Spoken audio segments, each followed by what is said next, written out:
What is good, y'all? Welcome back to Appreciate Greatness.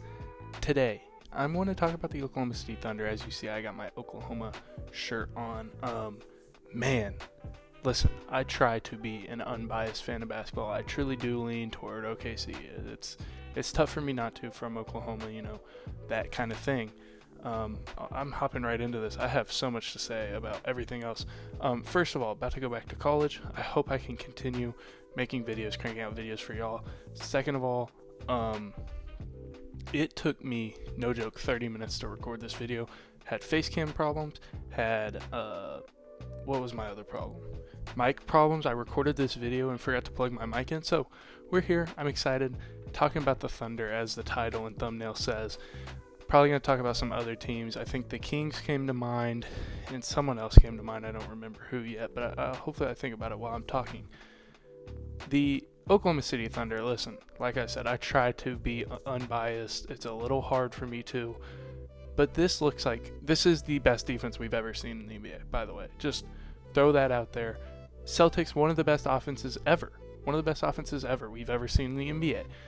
The Thunder held them to 92 points, 27 points in the second half on 20% field goal shooting. And that is without a unicorn of a defender who is probably going to finish top 3 in DPOY this year without that injury in Chet Holmgren. Just an absolute unicorn.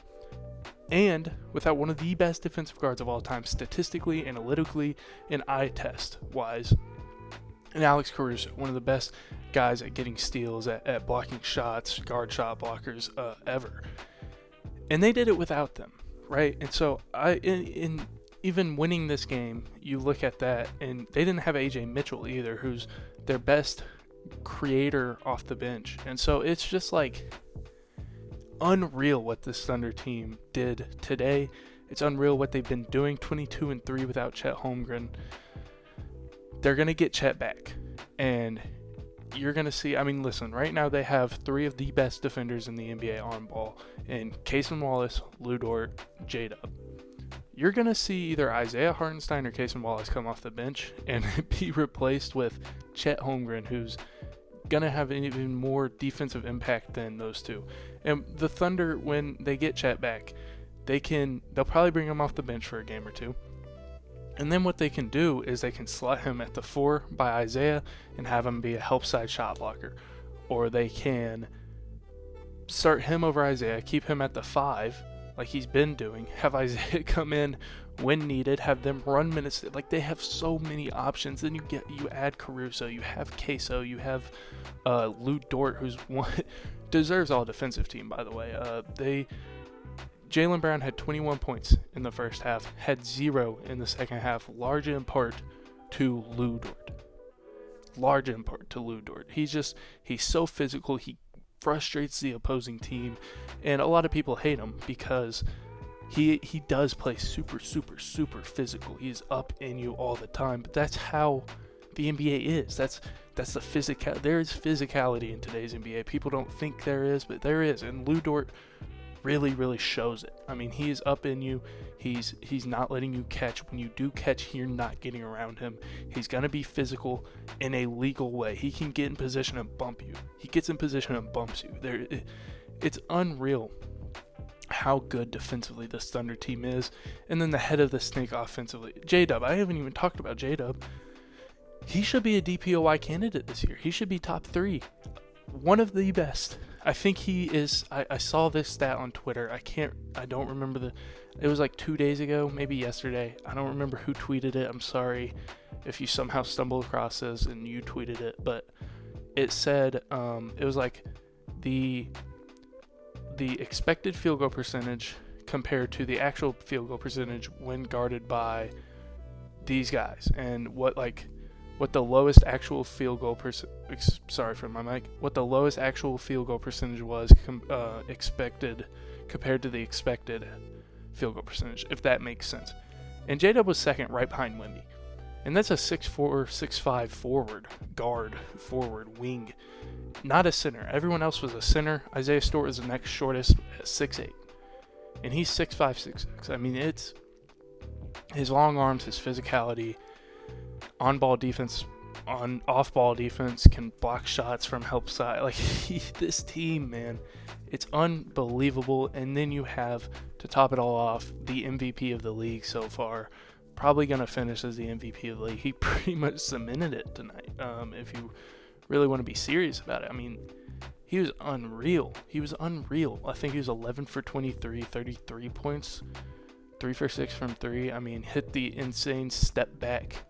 Then you had the block on Jason Tatum. He had 5 stocks, 3 steals, 2 blocks. Block on Jason Tatum leads to the lob to Isaiah Hartenstein. Like it was an unreal performance from the Thunder. And I don't want this to, I don't want the Celtics to be looked at as that type of team. I don't think if they have a good shooting night, I don't think they lose this game, right? However, I think that's something that the Thunder can do, is because they get so much pressure on the ball. They force so many turnovers. They force you to play so like stiff at times, where you don't want to turn the ball over. Well, it gets hard for players to play their game, and the Thunder are able to make you miss or create turnovers, and it's just unreal. And then you have Shea, like I said, the MVP, who can just go and get a bucket whenever it's needed, one of the clutchest players in the NBA. It's unreal. It's unreal what they're doing in OKC. And then you have the millions of draft picks. You have Nikola Topic next year. You can get Cam Johnson in a trade if you really want to. Like, it's unbelievable, man. Like, I can't say it enough. It's incredible, unbelievable, insane. What are the other adjectives I have for it? That's it. Other teams, the Kings, 4 straight wins. Beat the Warriors by a lot tonight. They look so much better. They look like they're playing for a reason. DeMar's been great. I think De'Aaron was out tonight even. I didn't watch much of this game because I tuned in. It was a blowout in the second quarter, and I just stopped watching because it was bad. It was like 28 points at halftime or something. It was 70-something to 50-something at halftime, and I was like, yeah, I don't have a reason to be here. So I played Fortnite. But, this is a really podcast-like episode. But the Kings, man, they get Doug Christie in, fire Mike Brown. I made a video on that. I didn't love it. I didn't love firing Mike Brown. Sasha Vezenkov, one of the best EuroLeague basketball players, came out and said his relationship with Mike Brown was shaky. Obviously, Domantas had a pretty good relationship with Mike. De'Aaron's kind of De'Aaron's kind of steered away from saying great things about Mike Brown. Malik Monk hasn't said much either. So I think in the end, at the end of the day, it was the right move. And obviously, we as fans and we as people who cover the game of basketball, of the NBA, don't know what's going on inside of locker rooms. And I truly think that was true. And I think we're seeing that in these last 4 games. Doug Christie has these guys motivated. He's got Keon Ellis playing. Devin Carter came back. He's been everything I expected. I had him 11 on my draft board. He went 12 or 13, and he's lived up to it. So I love what the Kings are doing. I'm going to figure out this last team that I wanted to talk about, and then I'll get back. Okay, the Knicks. I wanted to talk about the Knicks and this Tom Thibodeau thing. We saw Cat go down at the end of the Thunder game the other day.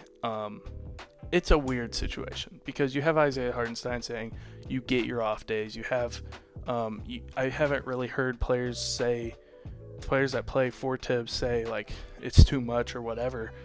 So it's a really hard situation. I try to stay away from having an opinion about it, but in my opinion, you can't be playing your guys 40 minutes a game in January. You just can't do that. It makes no sense, and it's detrimental to the team. I just think that at some point they need to, even you're playing Jericho Sims.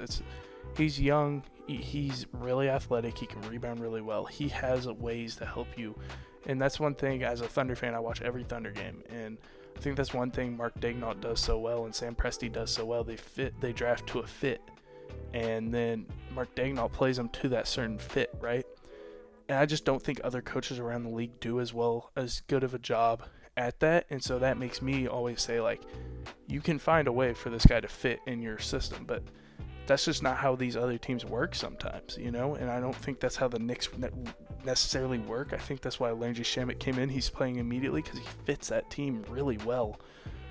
And you know, you're out without Deuce McBride right now, which is one of Tibbs' go-to guys off the bench. So it's really weird. I'm literally scrolling through 2K teams to see who I want to talk about. The Warriors are in trouble. The Bulls trade Zach, trade Vooch. I'm excited to see where they go. Lakers need another center. Heat, Jimmy, man. Where's Jimmy going to go? I have no idea. I couldn't tell you. But yeah, I just wanted to talk about my Thunder. Them boys, man. It's unreal. I'm so happy to be a Thunder fan now. I mean, I always have, but this year's different. I mean, this team, the continuity, and just eye test, whether you want to say eye test, whether you want to say analytics, whether you want to do a little bit of both, this is the best defense we've ever seen comparative to their era. So basically it's just the best defense ever, and it's unreal. Shout out Bryce Sensabaugh, but I think that's it. I hope you guys liked the video. If you did, please leave a like, subscribe. Shout out the OKC Thunder for doing the thing. Big one against the Cavs. I'll talk about the Cavs real quick because we got a big one Wednesday. Them versus the Thunder, I think at Cleveland, so it's gonna be fun, man. Listen, Cleveland's got that continuity the Thunder do. It's not on as bright of a stage, but they got that same continuity out there. And Donovan Mitchell, sneaky MVP conversation guy. Darius Garland's been great. He's taken another leap. Just been healthy this year. That's the big thing. He's been healthy. The Jared Allen connection with Dono's still there. Evan Mobley's taken a step. And the way Kenny Atkinson is using Mobley, being a dribbler more, being a little bit of a creator more against those bigs who just can't keep up with him. Like, this Cleveland Cavs team is fun. They are fun. But I hope you guys enjoyed this video. If you did, please leave a like, subscribe. Again, Oklahoma City Thunder.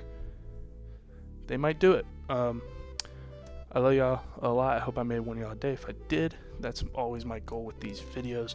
Just one person who's having a tough time.